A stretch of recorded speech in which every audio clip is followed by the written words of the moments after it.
என்ன என்ன நடக்கு? வணக்கம் உறவுகளே. இன்னைக்கு காலையில சாமி கும்பிட போறோம், வெள்ளிக்கிழமை. சரி. அதுக்கு முன்னாடி குக்கர்ல பருப்பு வச்சிருக்கேன். சுட்டிக்காவியாளுக்கு சமையல் ரெடி பண்ணணும்ல. ஆமா. அதனால பருப்பு வச்சுட்டு விசில் அடிக்குது. அப்புறம் இல்ல இதெல்லாம் முடிச்சிட்டேன், இந்த வேலையெல்லாம் முடிச்சிட்டேன். இந்த தலையை சீவிட்டு பவுடர் பொட்டு வச்சுட்டு சாமி கும்பிடணும். இன்னைக்கு சாமிக்கு என்ன பிரசாதம் போடுற மாதிரி இருக்கு? பிரசாதம் என்ன தெரியுமா? Cooker sound. கோதுமை, அதாவது சம்பா கோதுமை ரவையில இன்னைக்கு கேசரி கிண்ட போறேன். இது ஸ்பெஷல் என்னன்னு பாத்தீங்கன்னா, டூட்டி ஃப்ரூட்டி பழம், செரி பழம் எல்லாம் போட்டு கிண்ட போறேன். ஆஸ் யூஷுவல் எல்லாரும் போடுவாங்க. அதே போல இன்னைக்கு ஸ்பெஷலா குங்குமப்பூ போட்டு கிண்ட போறேன். கேசரி இல்லையா? குங்குமப்பூ. ஆமா, நல்ல நயமான குங்குமப்பூ. நான் குங்குமப்பூ வாங்கி வச்சிருக்கேன். அதை போட்டு இன்னைக்கு கேசரி கிண்ட போறேன். ரைட். அதுக்கப்புறம் இன்னைக்கு வெளியில ஒரு இடத்துக்கு போறோம், முக்கியமான ஒரு இடத்துக்கு போறோம். வாங்க அப்படியே போய் டிராவல் பண்ணிக்கிட்டே காலையில முடிச்சுட்டு சுட்டி காவியா ஸ்கூலுக்கு அனுப்பிட்டு நாம போயிட்டு வந்துடலாம். இடையில காவியா ஸ்கூல் போயிட்டு வரும்போது நம்ம மத்தியானம் வீட்டுக்கு வந்துடலாம். சரியா? சரி, நான் சாமி கும்பிட உட்காரட்டுமா? எல்லாம் ரெடி ஆயிடுச்சா? எல்லாம் ரெடி ஆயிடுச்சு. பிரசாதம் ரெடி ஆயிடுச்சு. நான் ஒரு 5 நிமிஷம் பிரசாதம். சரி சரி. பூ மட்டும் போட்டுட்டு கிளம்பி வரேன். ரைட்டு. கொண்டா, நான் பூ போட வேண்டிய பூ. தாத்தா பாட்டி போடாத பூ போடுது. புகை ரொம்ப வருது. என்ன சாம்பிராணி வெளியில வச்சுட்டு வைப்போம். சரி, ரைட். அது இப்ப ஏத்தி வச்சிருக்கேன். கொஞ்சம் அந்த இது பிடிக்கணும், சுத்தி பிடிச்சதுக்கு அப்புறம் வெளியில கொண்டு வச்சிருவேன், வாசல்ல வச்சிருவேன். சரி.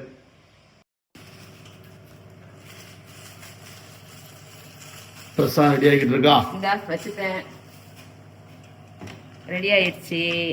இப்போ குங்குமப்பூ போடணும், முந்திரி பருப்பு தாளிச்சு ஊத்தணும் நெய்ல.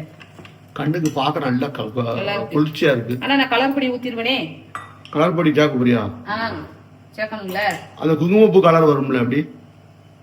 ஆஹா, அது அவ்வளவு வராது. இந்த இருக்கு, போடும் பாருங்க. பாருங்க,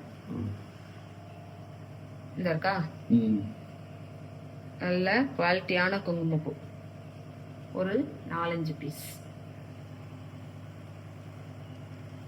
அவ்வளவுதான், போதும். ரைட்டா? இது போட்டுட்டு ஸ்டவ் ஆஃப் பண்ணிடணும். அது அவ்வளவுதான், உள்ள போட்டதே தெரியாது. சாமி கும்பிட போட்டுமா? சரி, நீங்க கிளம்புங்க, நான் அந்த வந்துடுறேன். இதோ அப்பாவி அப்பா சாமி கும்பிட்டுக்கிட்டு இருக்காரு. சாமி கும்பிட்டு இருக்காங்க. சாமி கும்பிடுற பாருங்க. இந்த இருக்கு பிரசாதம், குங்குமப்பூ போட்ட சம்பா ரவை கோதுமையில கேசரி கிண்டிருக்கேன். ஓகே. அப்புறம் எல்லோரும் எங்க வீட்டுக்கு வெள்ளிக்கிழமை சம்பா கோதுமை ரவை கேசரி சாப்பிட வாங்க. அப்பா சாமி கும்பிடுறாங்க, டிஸ்டர்ப் பண்ண வேண்டாம். நம்ம அப்புறம் சாமி கும்பிட உட்காருவோம். பாப்பாவுக்கு சாப்பாடு பண்ணிட்டியா? காலையில 2 தோசையா? அவ சாப்பிட்டுக்கிட்டு இருக்கா. சரி, இது உங்களுக்கு. சரி, நீ பாவம் காலைல 4:30 மணிக்கு குளிச்சு வேர்த்து ஊத்திடுச்சு. எப்படி இருக்கான்னு கொஞ்சம் காட்டு, உறவு விட்டேன். போவேல போட்டிருந்திருக்கணும். டைம் இல்லன்னு காலையிலே போட்டுட்டேன். அது வெண்டைக்காய் பொரிச்சிட்டு இருக்கேன் அவளுக்கு. இது தோசை ஊத்திருக்கேன், சாம்பார் வச்சு அவ சாப்பிட்டுட்டு இருக்கா. சாம்பார் வெண்டைக்காய் அவ்வளவுதான். ஸ்கூலுக்கு பேக் பண்ணியாச்சா? ஆமா, ஏன்னா இப்போ இந்த ஒரு வாரம் மட்டும் பஸ் 1 மணி நேரம் லேட்டா வருது. 6 மணிக்கு வர 6:50 வர பஸ் இப்ப 7:50 போகும். அதனால காலை டிஃபன் இப்பவுமே சாப்பிட்டு போயிடுவா. மதிய சாப்பாடு மட்டும் தான் கொண்டு போவா. இப்ப இதெல்லாம் முடிச்சுட்டு நான் ஃப்ரெஷ் அப் ஆயிட்டு நான் சாப்பிட்டுட்டு நம்ம கிளம்ப வேண்டியதான். சரி, சாப்பாடு பேக் பண்ண நேரம் ஆயிடுச்சு. இதை வச்சுட்டேன், அவ்வளவுதான். இது ஏன் இதெல்லாம் கொண்டாந்து வச்சிருக்கேன், ஃபேனுக்குள்ள வச்சிருக்கேன். சாம்பார் வெண்டைக்காவா? வெண்டைக்காய் பொடி எனக்கும் சேர்த்து. வேர்வை, சரியான வேர்வை. வேர்த்து ஊத்திடுச்சு. நீ காலைல 4 மணிக்கு குளிச்ச விடாம இப்ப எல்லாம் முடிச்சே குளிச்சுக்கலாம். கிளம்புறதுக்கு நேரம் இல்ல, அங்க போகணும்ல. மத்த நேரம் அப்படிதான் குளிப்பேன், இப்ப அங்க போகணும்ல. காவியா, டைம் ஆயிடுச்சு, ஓடியா கிளம்புவோம். சாப்பிட்டியா? சரி. அதோ அப்பாவி அப்பா ரெடியா வண்டி எடுத்து கிளம்பி நிற்காங்க. இப்போ போய் கார் எடுத்து கிளம்புவோமா? சரி, இப்போ என்னுடைய இதை காமிச்சிருங்களேன்.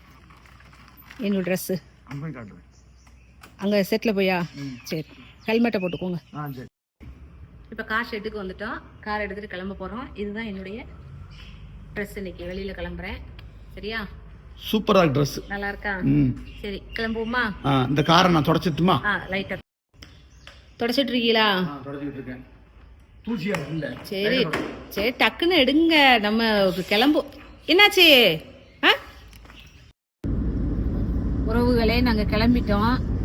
நான் வீடியோ எடுத்துட்டு இருக்கும் போதே அப்பாவுக்கு என்ன ஆச்சுன்னு பாருங்க. கைய லைட்டா காமிச்சிருக்கேன். ஒரு குழவி வந்து கொட்டிருச்சு. அங்கடா ஏற்கனவே நான் எல்லாம் ஃபுல்லாவே மரம் செடியா தானே இருக்கு. நான் கூட பயந்துட்டேன். ஐயோ அப்படின்னு கையை தூக்கி துடிக்கும் போது நான் ஐயோ பயந்துட்டேன். என்னடா அப்படின்ட்டு டக்குனு அது கடுக்கத்தான் செய்யும். அது வந்து ஒரு நாள் வீங்கிச்சு அந்த இடம். அது நான் இன்னைக்கு கடிச்சிருக்கா, நாளைக்கு கடிப்பட்ட அந்த டைம் வரைக்கும் கடுக்கும். நான் கூட வேற ஏதோன்னு பார்த்தேன். அந்த குழவி அந்த கொட்டி அந்த கொடுக்கு மாதிரி இருந்துச்சு. ஆனா அந்த ரத்தம் வந்து அப்படியே உறைஞ்ச மாதிரி ரத்தம் வெளியில வந்துருச்சு. அது ரத்தம் வரல, அப்படியே உறைஞ்ச மாதிரி. அந்த வெளியில ரத்தம் மாதிரி தெரிஞ்சு வராம அந்த கொடுக்கு இருந்தா தான் உருவி விடணும். அது வந்து நான் வேற ஏதோ ரொம்ப பெருசா இருக்கும், ஒரு டிடி இன்ஜெக்ஷன் போடலாம் அப்படின்னு நினைச்சேன். போகையில அந்த அளவுக்கு வேண்டாம். இது வந்து இந்த குழவி இந்த வீடுகள்ல எல்லாம் இந்த மண்ணை வச்சு கட்டும் தெரியுமா? தேன் கடல்ல இருந்தது. அதான் குழவி, செங்கொழவி. அது வந்து செங்கொழவி. அது இந்த அது ஒரு அவசரத்துல அப்பா கத்தும் போது ஐயோ அப்படின்னு கையை பிடிச்சு கத்தும் போது நான் அதை கட் பண்ணிட்டேன், போனை கட் பண்ணிட்டேன். என்னதுன்னு எனக்கு தெரியல. அதுக்கப்புறம் நான் எடுக்கல, ஏன்னா அந்த பதட்டத்திலேயே இருந்தோமா. அது பிடிச்சுக்கிட்டு விடவே இல்லை, நாளை பிச்சு விட்டேன் தெரியுமா? நான் என்ன சொல்றேன், அந்த பதட்டத்துல நாம அந்த குழவிய வீடியோல காமிக்க முடியலங்க. அதான் அதை காமிக்க முடியல, இல்லன்னா காமிச்சிருப்பேன். நான் என்னமோ நினைச்சேன், அப்புறம் பாக்க செங்கொழவி அது இருந்தாலும் உடனே பிச்சு எடுத்துட்டாங்க. அப்பா எடுத்து போட்டாச்சு.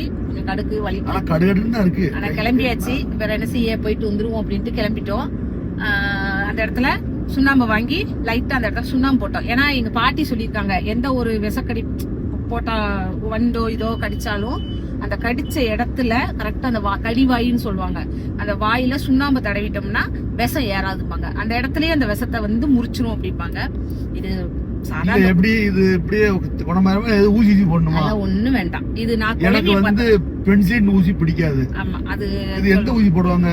இதுக்கு டிடி போடுவாங்க. அது வந்து ஒண்ணு செய்யாது, இது வந்து ஒண்ணும் செய்யாது உங்களுக்கு. ஆனா வீங்கிருச்சாமா? வீங்கிருச்சு, கொஞ்சம் கடுக்கும், அவ்வளவுதான். வேற ஒண்ணும் இல்ல. செவந்து இருக்கும் அந்த இடம் வந்து. நான் பாக்கல. இல்லையே, எனக்கு கூட ஒரு பயம். எனக்கு ஏற்கனவே டக்குன்னு கண்ணை கட்டும் தெரியுமா? கண்ணை கட்டிருமோன்னு பார்த்தேன். அதுக்கு தான் நான் டக்குன்னு நீ போனை கட் பண்ண உடனே நான் ஓடி வந்தேன். தண்ணி வாங்கி உடனே குடிச்சிட்டேன். அதுக்கு தான் நான் பயந்தேன், என்னமோ நினைச்சிட்டு. ஏன்னா இந்த அப்பா வச்சுட்டு நான் ஒண்ணும் செய்ய முடியாது. ஆள் தான் இப்படி நல்லா இருக்காங்கன்னு பேரு. ஈஸியா கண்ணை கட்டிடும். ஒரு பிளட் பார்க்க முடியாது, ஒரு ஆக்சிடென்டா பார்க்க முடியாது. அது பேர் ஹாஸ்பிட்டல் ஸ்மெல் பிடிக்காது.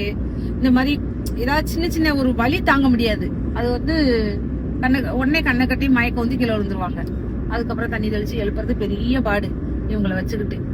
அதுல நிறைய தடவை வெளியிடங்கள்ல போவையில அப்படி நடந்திருக்கு. என்ன ஆளுதான் அப்படி இருக்காங்க.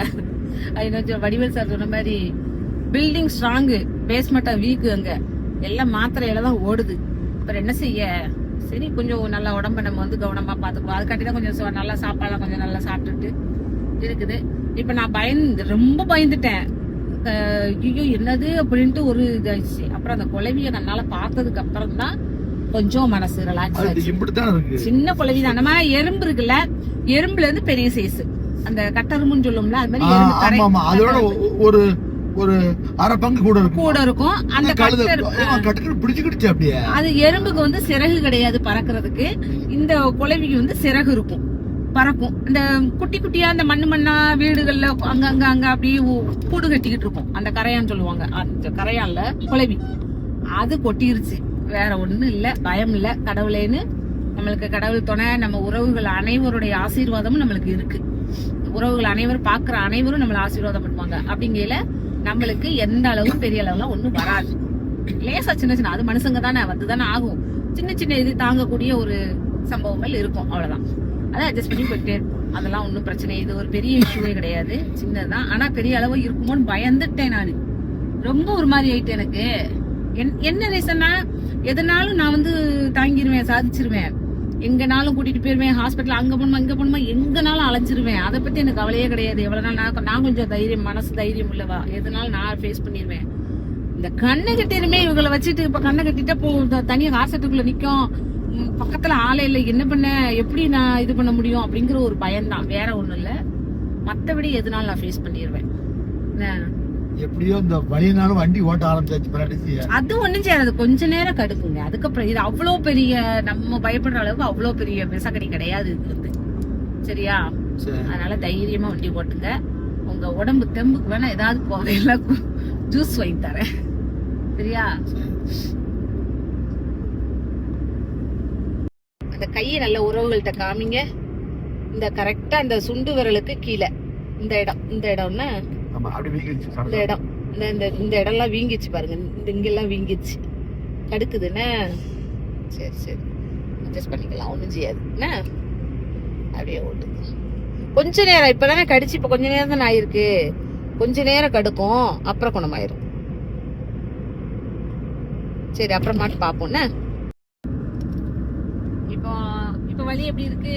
இப்போ கொஞ்சம் பரவாயில்ல. சுண்ணாம்பு போட்டது கொஞ்சம் பரவாயில்லையா? சுண்ணாம்பு போட்டது ஒண்ணு, இந்த கார்ல ஏசி வருதா, அது கொஞ்சம் கடுகடுப்பு குறைஞ்சிருச்சு. அதை விட இதை பார்த்தோன்னா கடுகடுப்பு குறைஞ்சிருச்சு. பாருங்க, மாசா வாங்கியிருக்காங்க.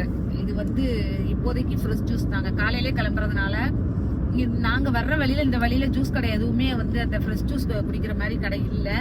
இப்போதைக்கு சரி இருக்கட்டும் அப்படின்ட்டு இந்த ஒரு கடையில இந்த ஜூஸ் வாங்கினேன். அப்புறம் வந்து எனக்கு பிங்கோ ஒரு ஆசை, சின்ன பிள்ளை மாதிரி ஒரு ஆசை சாப்பிட்றதுக்கு, அதையும் வாங்கிட்டேன். சரி, ஏதாவது சும்மா போறதுக்கு எது வரும். அப்பாவுக்கும் கொஞ்சம் இதை குடிச்சா கொஞ்சம் திருப்தியா இருக்கும். நான் டின் நைட் அவ்வளவா யூஸ் பண்ண மாட்டேன்னு உங்களுக்கு தெரியும். இருந்தாலும் இன்னைக்கு வேற வழி இல்ல, இதுதான் கிடைச்சது, அதனால வாங்கியிருக்கேன். ஒண்ணு தப்பு. இந்த டின் நைட் குடிச்சா 1% சரியாவே போகாது. ஆமா, அது போகாது. ரெஸ்ட் ரூம் போறதுக்கு, யூரின் போறதுக்கு சரியா. காலையில ஃப்ரெஷ் ஜூஸ் அவ்வளவா கடை ஒண்ணு இல்ல, அது நம்ம வர்ற வழியில இல்ல, இந்த ரூட்ல இல்ல. இனிமே தான் நம்ம ரெடி பண்ணுவாங்க. அதுவும் நம்ம மெயின் ஏரியால போனா இருக்கும், இங்க இல்ல. மேக்ஸிமம் யூஸ் பண்ண மாட்டோம். சரி, என்னைக்காவது ஒரு நாள் யூஸ் பண்ணிக்கலாம், அது தப்பு இல்ல. அதனால இன்னைக்கு அவசரத்துக்கு சரி அப்பாவுக்கு கொஞ்சம் அவங்க மனசை கொஞ்சம் கூல் பண்ணணும் அப்படிங்கறதுக்காண்டி வாங்கிட்டேன், வேற ஒண்ணும் இல்ல. இதே மாதிரி நம்ம வீடியோவை நீங்க தொடர்ந்து பாத்துக்கிட்டே இருங்க. அப்பாவிய பார்க்க சின்ன ஒரு இதுதான், ஒன்னும் பிரச்சனை இல்ல. சரியா? சாயங்காலம் வலிச்சுன்னா போய் ஒரு ஊசி போட்டு, இல்ல சாயந்தரம் இல்ல, இன்னும் 1 மணி நேரம் 2 மணி நேரம் கழிச்சு அதே வலி குறையலன்னா நம்ம ஒரு இன்ஜெக்ஷன் போட்டுரும். என்ன? ஆமா, ஏன்னா பாப்போம் ஒரு 1 மணி நேரம். இப்ப கொஞ்சம் குறைஞ்சிருக்கல, இப்ப எப்படி இருக்கு? இப்போ கொஞ்சம் வலி குறைஞ்சிருக்கு. ஏன்னா அந்த கூலிங் வண்டியில நல்ல ஏசி போட்டு, ஒன்னும் பிரச்சனை இல்ல. அந்த கடுப்பு கொஞ்சம் குறைஞ்சிருக்கு, கொஞ்சம் குறைஞ்சிருக்கு. ஆனா வலிக்க தான் செய்யுமா? அது வலிக்கும். அதான் நான் என்ன சொல்றேன், நாளைக்கு அந்த கடிச்சு, இன்னைக்கு கடிச்சுதா, இன்னைக்கு காலைல கடிச்சிருக்கா 9 மணியா 8:30 மணியா 8:45 மணிக்கு கடிச்சிருக்கேன். நாளைக்கு காலையில 8 மணி வரைக்கும் அந்த வலி இருக்கும். அப்படி படிப்படியா தான் குறையும். நீ சொல்றத பார்த்தா எப்படி இருக்குன்னா, உங்க மாமா ராசு மாமா இருக்காங்கல்ல, எங்க அப்பா, அவங்க நம்ம தெருவுக்குள்ள கடை வச்சிருந்தாங்க. அப்ப நான் தான் அவங்கள வந்து காலையில வந்து கடைக்கு வந்து காலைல வந்து ஜாமான் வாங்க போவாங்க. அப்ப நான் தான் அவங்கள சாப்பிட மாற்றி விடுவேன், கடைக்கு மாற்றி விடுவேன். அப்போ அந்த சின்ன சின்ன டப்பாக்குள்ள இந்த சீரகம் கடுகு எல்லாம் போட்டிருப்பாங்க. அப்போ சாப்பிட போயிட்டு மார்க்கெட்டு காய வாங்க போயிடுச்சு. நான் கடையில் இருந்தேன்னா அப்போ யாரோ ஒரு ஆள் வந்து சீரகமா ஏதோ 2 ரூபாய்க்கு கேட்டாங்க. இந்த டப்பாக்குள்ள கையை விட்டு சீரகத்தை எடுத்தேன், தேள் கொட்டிடுச்சு. தேள் உள்ள இருந்து. ஆமா, ஆனா அந்த தேள் வந்துமா மறுநாள் அந்த டயம் வரைய கட்டு கட்டு கட்டு கட்டு கட்டு கட்டுன்னு தான் இருந்தது. ஆனா அந்த தேள் கொட்டினதுக்கு எங்க போய் ஊசி போட்டோம் தெரியுமா? கவர்மெண்ட் ஹாஸ்பிட்டல் போய் தான் ஊசி போட்டோம். அங்கதான் போடணும், அங்கதான் அந்த ஊசி இருக்கு. அதுவும் வந்து அந்த ஒரு நாள் பொழுதுன்னு சொல்லுவாங்க. நான் சொல்றது வந்து பாத்தீங்கன்னா ஒரு 25 வருஷம் இருக்கும். 25 வருஷம் கூட தான் இருக்கும். நம்ம கல்யாணம் ஆகி 21 வருஷம் ஆச்சு. அப்பனா ஒரு 26 27 வருஷம் இருக்கும். மாமா கடை வச்சிருக்கோம். ஆமா, அப்பா கடை வச்சிருக்கும் போது எப்பா அதுக்கு பிறகு இன்னைக்கு தான் அந்த பண்டு தேன்முளை கொட்டி. அது வந்து தேள் விஷம் ரொம்ப இல்லங்க, மோசமானது. அதுக்கு கொலை இது துணுண்டு தானே, அது வந்து ரொம்ப மோசம். அந்த தேள் வந்து அதுலயும் தேள் விஷத்துலயும் நிறைய ரகம் இருக்குன்னு சொல்லுவாங்க. ஆமா, அது கடிச்ச உடனே உயிர் போகிற கடியும் இருக்குங்க, சரியா போறதும் இருக்கு. அப்புறம் இன்னொன்னு நான் கேள்விப்பட்டேன், உண்மையா பொய்யான்னு தெரியாது உறவுகளே, நான் கேள்விப்பட்டதை தான் சொல்றேன். சரியா? அது உண்மை அப்படின்னா எனக்கு கமெண்ட் பண்ணுங்க. தேள் கொட்டினவங்களுக்கு, சிறு வயசுலயோ எப்போமோ தேள் கொட்டினவங்களுக்கு ஹார்ட் அட்டாக் வராதுன்னு சொல்றாங்க. எப்படின்னா அட்டாக் வந்து வராம இருக்கிறவங்களுக்கு, வந்தவங்களுக்கு கணக்குல அது எப்படின்னு எனக்கு தெரியல. ஆனா கேள்விப்பட்டிருக்கேன். தேள் கொட்டுனா அவங்க தேள் கொட்டி முடிச்சு அதெல்லாம் எல்லாம் அந்த இதெல்லாம் வருஷங்கள் பல ஆயிரம் போயிடும். அவங்க ஆயுஸ் வரைக்கும் அட்டாக் அவங்களுக்கு வராதுன்னு நான் முந்தி கேள்விப்பட்டிருக்கேன். அது எந்த அளவுக்கு உண்மை பொய்ன்னு எனக்கு தெரியாது. தெரிஞ்சவங்க கமெண்ட்ல சொல்லுங்க, அது உண்மையா பொய்யா அப்படின்னு கமெண்ட்ல சொல்லுங்க. கேள்விதான், சரியா? ஆனா எந்த விஷ ஜந்துக்கள் எது கடிச்சாலும் எதுனாலும் அதனுடைய வீரியத்தை பார்த்து உடனே போய் நம்ம ஹாஸ்பிட்டல்ல காமிக்கிறது பெஸ்ட்.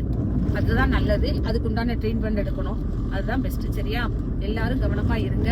எந்த இடத்துக்கு போனாலும் கவனமா பார்த்துக்கோங்க. ரொம்ப கேர்ஃபுல்லா இருக்கணும்.